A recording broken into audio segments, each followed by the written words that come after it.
Eu demorei mais de 60 anos para descobrir uma coisa que talvez você também esteja começando a perceber. Algumas das melhores decisões da nossa vida não são aquelas que tomamos quando somos jovens, mas aquelas que finalmente temos coragem de tomar depois dos 60. Durante muito tempo, eu achei que envelhecer significava aceitar que a vida ficaria cada vez menor. Menos planos, menos aventuras, menos mudanças, menos sonhos. Eu acreditava que, depois de determinada idade, o nosso papel era apenas descansar, cuidar da saúde, acompanhar os filhos e esperar os anos passarem. Hoje, olhando para trás, percebo o quanto eu estava enganado. Eu não fiquei velho quando completei 60 anos. Eu apenas cheguei a uma fase em que comecei a enxergar a vida com outros olhos. Passei a entender que não preciso mais viver tentando agradar todo mundo, provar alguma coisa ou carregar problemas que não são meus. A primeira decisão que mudou minha vida foi parar de tentar agradar todo mundo. Parece simples quando eu falo assim, mas para mim foi uma das coisas mais difíceis. Eu passei décadas preocupado com o que os outros pensavam. Se eu recusasse um convite, alguém poderia ficar chateado. Se eu dissesse não para um pedido, alguém poderia me considerar egoísta. Se eu escolhesse ficar em casa, talvez alguém dissesse que eu estava ficando antissocial. Se eu gastasse dinheiro comigo, poderia ouvir que estava desperdiçando. Então eu fazia aquilo que muita gente da minha geração aprendeu a fazer. Engolia à vontade, sorria e dizia sim. Só que existe um problema em dizer sim para tudo. Cada sim que damos contra a nossa vontade pode se transformar em um não para nós mesmos. Depois dos 60, comecei a perceber que meu tempo tinha adquirido um valor que eu nunca havia calculado. Eu não sabia quanto tempo ainda teria, mas sabia que não queria desperdiçá-lo tentando satisfazer expectativas alheias. Então comecei a dizer não. No começo, senti culpa. Depois, senti liberdade. Descobri que algumas pessoas que pareciam gostar de mim apenas quando eu fazia aquilo que queriam, continuaram suas vidas normalmente quando eu comecei a colocar limites. E isso me ensinou muito. Hoje, quando alguém me pede algo, eu não respondo imediatamente. Eu penso: eu realmente quero fazer isso? Se a resposta for não, digo não com respeito. Não preciso inventar uma desculpa enorme. Não preciso escrever uma justificativa. Não preciso me sentir culpado. Se você também está aprendendo a dizer não depois dos 60, escreva nos comentários. Aprendi a me respeitar. Talvez essa frase represente uma conquista que demorou muitos anos para chegar. A segunda decisão foi parar de adiar aquilo que eu realmente queria fazer. Eu não estou falando de grandes sonhos impossíveis ou de sair gastando dinheiro sem planejamento. Estou falando daqueles pequenos desejos que vamos colocando para depois. Durante boa parte da minha vida, eu dizia: quando eu tiver tempo, eu faço. Quando eu tiver dinheiro, eu viajo. Quando os filhos estiverem encaminhados, eu penso em mim. Quando eu me aposentar, vou começar aquele projeto. Só que a vida tem uma maneira silenciosa de nos mostrar que o momento perfeito quase nunca chega. Quando uma preocupação termina, outra aparece. Quando uma conta é paga, outra surge. Quando um filho resolve um problema, outro aparece. E assim, os anos passam. Depois dos 60, eu comecei a perguntar para mim mesmo: se eu continuar adiando isso, quando vou fazer? Essa pergunta me assustou. Não porque eu soubesse exatamente quanto tempo tinha pela frente, mas porque percebi que o tempo não espera pela nossa coragem. Foi então que comecei a realizar pequenas coisas. Fiz aquela viagem que vinha adiando. Voltei a visitar lugares que tinham significado para mim. Comecei uma atividade que sempre achei interessante. Passei a marcar encontros com amigos, em vez de ficar dizendo qualquer dia a gente combina, e descobri que felicidade não precisa esperar por uma ocasião especial. Às vezes, ela aparece em uma manhã tranquila, em um café com alguém querido, em uma caminhada, em uma viagem simples ou em um projeto que finalmente saiu do papel. Se existe alguma coisa que você vem adiando há anos e ainda pode realizar com segurança e planejamento, escreva nos comentários. Ainda dá tempo. Eu quero que você leia essa frase e perceba que ela não é uma promessa sobre o futuro, é uma decisão sobre o presente. A terceira decisão foi cuidar mais da minha saúde antes que o meu corpo me obrigasse a cuidar dela. Durante muito tempo, eu tratei meu corpo como se ele fosse uma máquina que nunca apresentaria problemas. Eu dormia mal, comia de qualquer maneira em alguns períodos, ficava tempo demais sentado e achava que pequenas dores eram simplesmente coisa da idade.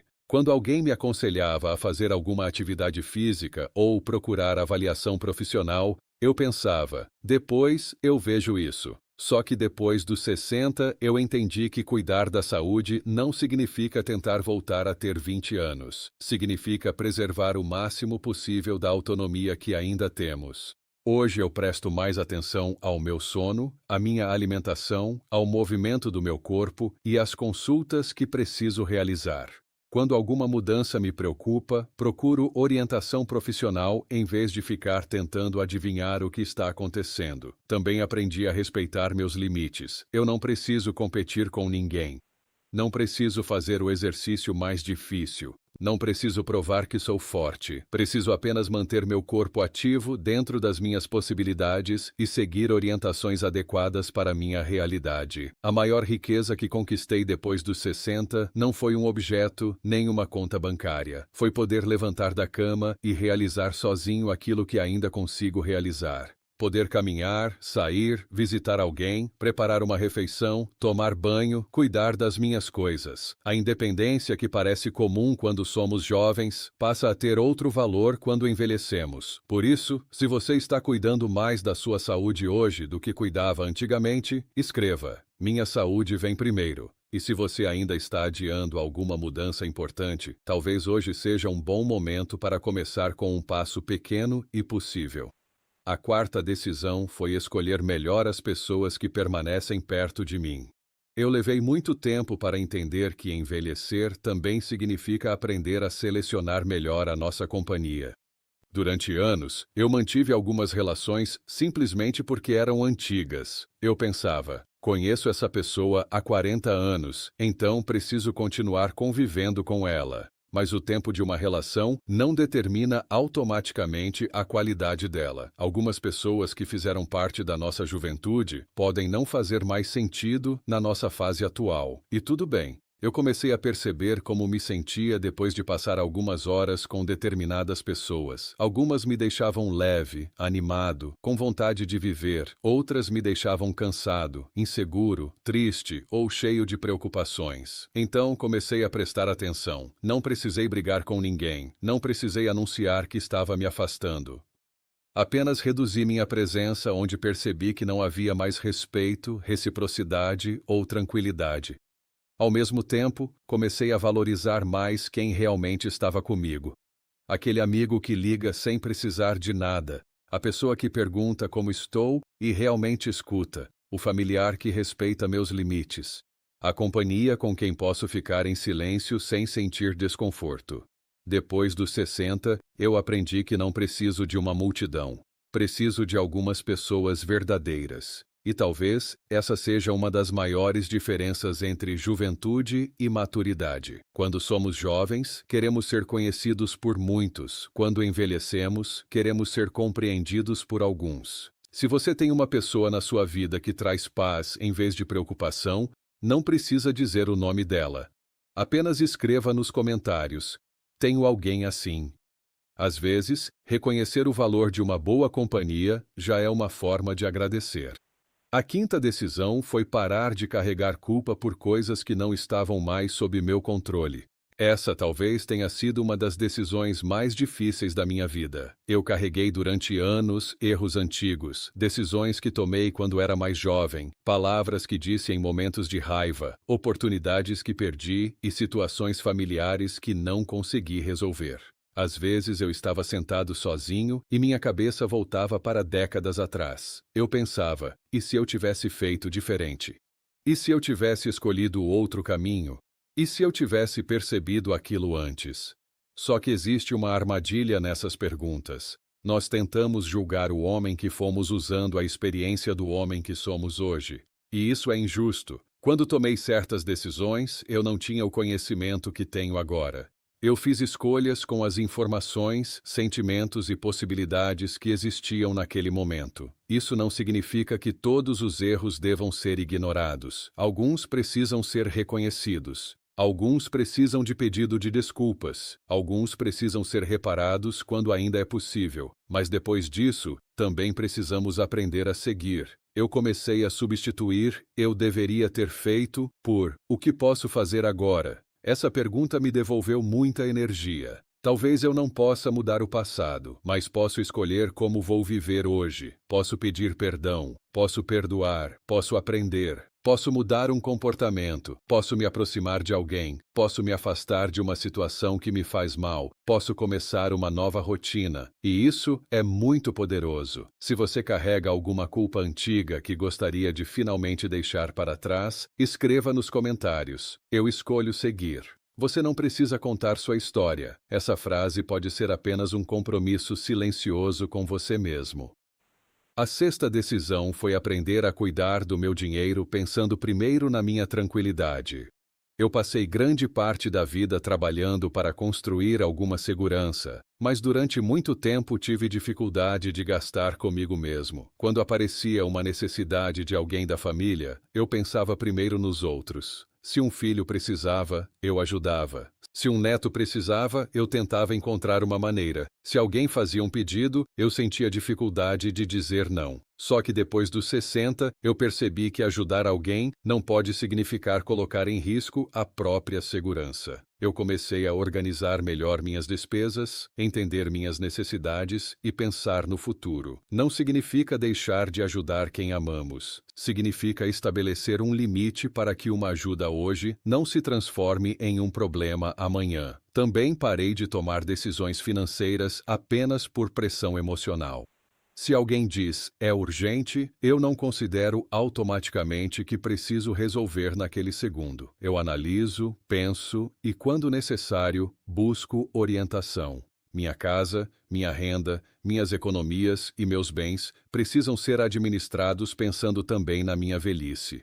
Afinal, passei décadas trabalhando para chegar até aqui. Não faz sentido abandonar minha própria segurança justamente agora. E existe outra coisa que aprendi. Dinheiro não deve ser usado para comprar carinho. Se alguém só se aproxima quando precisa de alguma coisa, talvez o problema não seja a quantidade de dinheiro que você oferece, mas a relação que está sendo construída. Se você acredita que depois dos 60 precisamos cuidar melhor da nossa segurança financeira, escreva: "Minha tranquilidade também importa". Essa frase pode parecer simples, mas para muitos de nós, ela representa uma mudança enorme. A sétima decisão foi parar de comparar a minha vida com a vida dos outros. Essa comparação ficou ainda mais perigosa depois que comecei a acompanhar pessoas pela internet.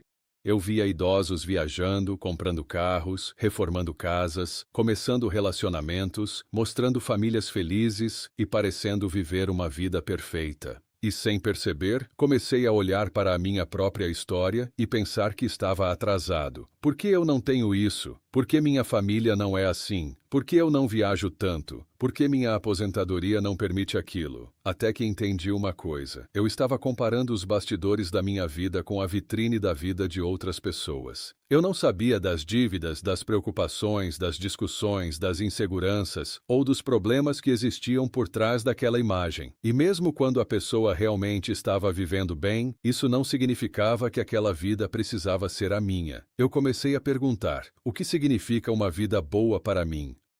Para mim, hoje, pode significar ter uma casa tranquila, poder tomar meu café sem pressa, conversar com alguém que amo, manter minha saúde dentro do possível, ter algum dinheiro organizado e acordar sabendo que não preciso correr atrás de tudo o tempo inteiro. Para outra pessoa, felicidade pode ser viajar o mundo. Para outra, pode ser cuidar dos netos. Para outra, morar sozinha. Não existe uma única maneira correta de envelhecer. Se você já se comparou com outra pessoa e percebeu que isso roubava sua paz, escreva nos comentários: "Minha vida tem seu próprio ritmo". Eu aprendi que a idade não precisa ser uma corrida. Não estou competindo com ninguém. Quero apenas viver bem a minha própria história. A oitava decisão foi aprender a pedir ajuda sem sentir vergonha. Eu demorei para entender isso porque fui criado em uma época em que homem precisava ser forte o tempo inteiro. Eu achava que pedir ajuda significava fraqueza. Se eu não conseguia resolver alguma coisa, tentava sozinho. Se estava cansado, escondia. Se não entendia alguma tecnologia, fingia que sabia. Se precisava de companhia, muitas vezes ficava quieto. Só que existe uma diferença enorme entre independência e isolamento. Ser independente não significa nunca precisar de ninguém. Significa, dentro das nossas possibilidades, participar das decisões sobre a nossa própria vida. E pedir ajuda pode fazer parte disso. Hoje, quando não sei alguma coisa, pergunto. Quando preciso de companhia, procuro alguém. Quando não consigo realizar determinada tarefa sozinho, aceito ajuda. E isso não diminuiu minha dignidade. Pelo contrário, tornou minha vida mais segura. Nós passamos décadas ajudando outras pessoas. Cuidamos dos filhos, dos pais, dos irmãos, dos colegas, dos amigos. Por que deveríamos sentir vergonha quando chega a nossa vez de receber apoio? Eu aprendi também que precisamos saber pedir ajuda antes de uma situação se tornar uma emergência. Não precisamos esperar cair para admitir que precisamos de apoio para alguma tarefa. Não precisamos esconder dificuldades importantes. E pedir ajuda não significa entregar o controle da própria vida. Podemos receber auxílio e continuar tomando nossas próprias decisões. Se você também está aprendendo a aceitar ajuda sem culpa, escreva. Pedir ajuda também é sabedoria. Talvez essa frase ajude alguém que está assistindo e que ainda acredita que precisa enfrentar tudo sozinho. E finalmente chegamos à nona decisão, aquela que talvez tenha sido a mais importante de todas. Eu decidi parar de enxergar a minha idade como uma sentença. Durante muitos anos, eu dizia frases que pareciam inocentes, mas que estavam limitando minha própria vida. Estou velho demais. Isso não é mais para mim. Na minha idade, não adianta começar. Já passou o meu tempo. Eu repetia tanto essas frases que comecei a acreditar nelas. Até que um dia percebi que idade era um fato, mas não precisava ser uma prisão. Eu não tenho mais o corpo de 20 anos. Isso é verdade.